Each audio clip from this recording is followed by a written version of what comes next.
प्यारे बच्चों, आप सभी का हिंदी विषय में स्वागत है। आज मैं कक्षा 10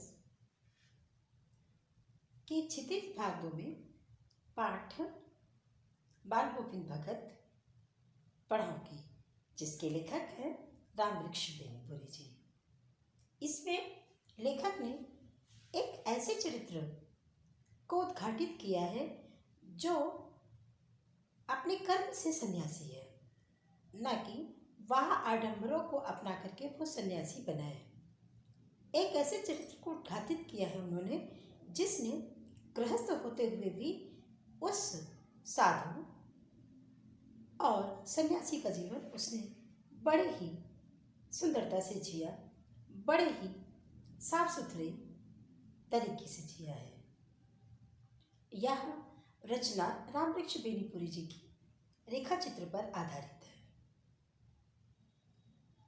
यह रचना उनकी जातिगत अमान्यता पर आधारित है।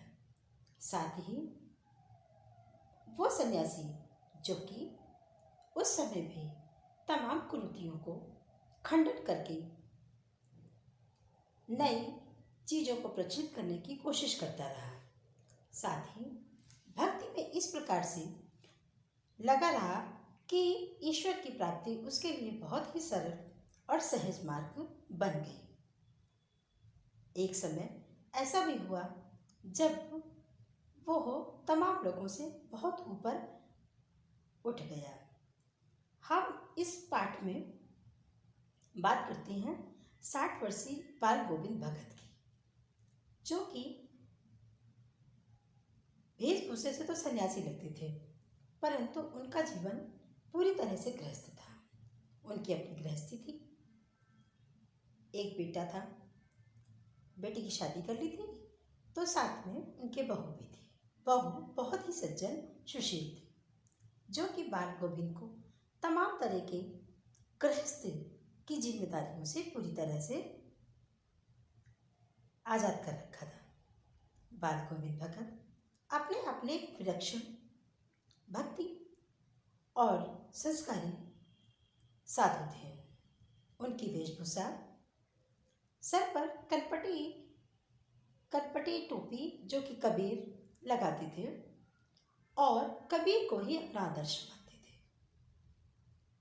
सुबह की प्रभातियों में उनका भजन शुरू होता था और संगीत इस प्रकार से शुरू करते थे कि पूरा गांव ऐसा लगता था उनकी संगीत को सुनने के लिए ही बना हुआ है।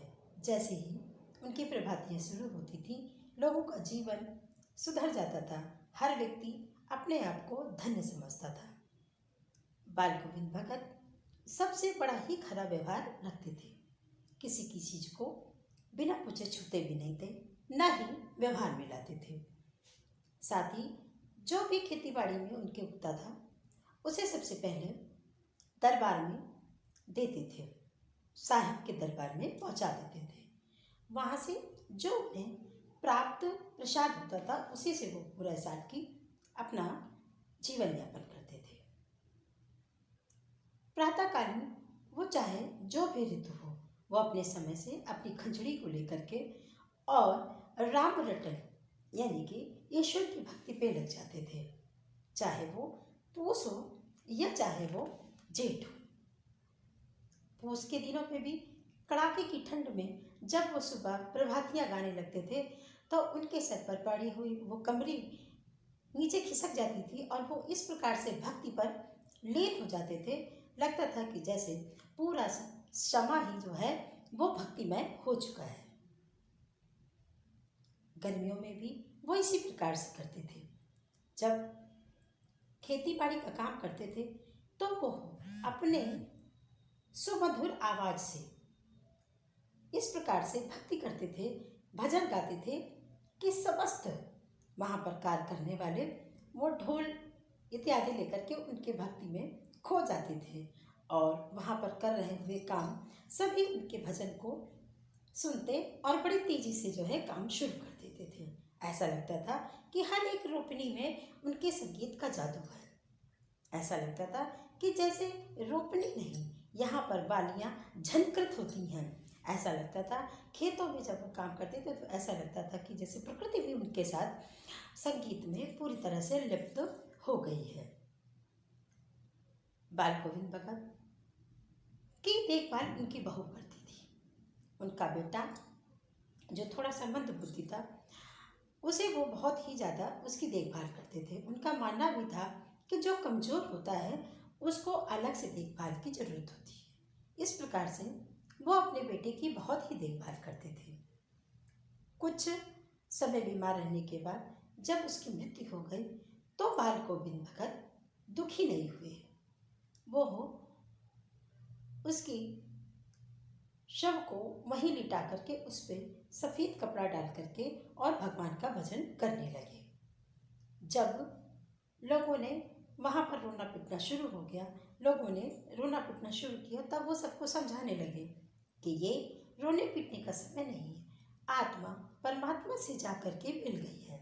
इतने दिनों तक आत्मा अपने प्रिय से दूर रही है, तो हमें ये समझना चाहिए कि एक प्रिया अपने प्रीतम से मिल रही है, एक विरहिणी आज अपने प्रिय से मिल रही है। ये मिलन का समय है, अतः हमें रोना नहीं चाहिए। इस प्रकार से कह करके उसके शव पर कुछ फूल छिड़क दिए। उनकी बहू जब विधवा हो गई तब वो उसको समझाने लगे कि तुम दूसरा विवाह कर लो। बहू हमेशा मना कर देती थी कि नहीं, अगर मैं यहाँ से चली गई तो आपकी देखभाल कौन करेगा, आपको कौन समय से खाना देगा, अब आप बुजुर्ग भी हो गए हैं। परंतु बाल गोविंद हमेशा मना कर देते थे कि नहीं, तुम्हारा जीवन अभी बहुत लंबा है और तुम्हें अपना जीवन जीना चाहिए। जब वो नहीं माने तो उनके मायके वालों को बुला करके उसे समझाया, तब भी वो न मानने पर उन्होंने कहा, यदि तुम इस घर से नहीं जाओगी तो मैं ही चला जाऊंगा। तब थक हार करके वो चली जाती है अपने भाई के साथ और उसके भाई को समझाते हैं कि इसके लिए जाकर के दूसरी शादी कर दो। उस समय भी बाल गोविंद भगत इन समाज में फैली कुरीतियों का इस प्रकार से कट्टरता से उन्होंने विरोध किया और अपनी बहू को पुनः सुहागन देखने की मांग करी। बाल गोविंद भगत प्रतिदिन अपनी इन दिनचर्याओं में लगे रहते थे, साथ ही भगवान की भक्ति पर इस प्रकार से लिप्त हो जाते थे कि उन्हें ऐसा लगता था कि जैसे भक्त और भगवान दोनों एक हो जाते हैं। समय बीतता गया। एक दिन वो गंगा स्नान के लिए गए। जब वहाँ से वो लौटे तो उनको कुछ बुखार सा एहसास हुआ। शाम तक वो अपने नित्य प्रतिक्रियाओं को इस तरह से करते रहे, परंतु जब सुबह सब लोग उठे और वो झंखड़ी की आवाज़ नहीं आई, तब लोग सोचने लगे क्या बात है कि आज आवाज़ नहीं आ रही है। तब लोगों ने वहाँ पर जा कर के देखा तो वो इस प्रकार का प्रसिद्ध और एक ऐसा आदमी जिसकी आत्मा इतनी उच्च उठी हो चुकी थी, जहाँ पर ब्रह्मास्मि अर्थात एक छीना सा पर्दा भी नहीं रह जाता है आत्मा को ब्रह्म स्वरूप होने में। वो इस दैहिक जीवन को छोड़ करके जा चुके थे और वहाँ पर ब्रह्म में लीन हो चुके थे। उनकी न रहने से पूरा गांव बहुत ही उदास हो गया और धन्य धन्य करने लगा कि उनके गांव में बाल गोविंद भगत जैसा एक सात्विक विचार वाला सन्यासी रहा, जिसने पूरे गृहस्थी के साथ साथ अपना ये साधु का रूप और साधु की सारी प्रवृत्तियों को उसने किसी तरह से अनुसरण करते हुए अपने जीवन को बिताया। धन्यवाद।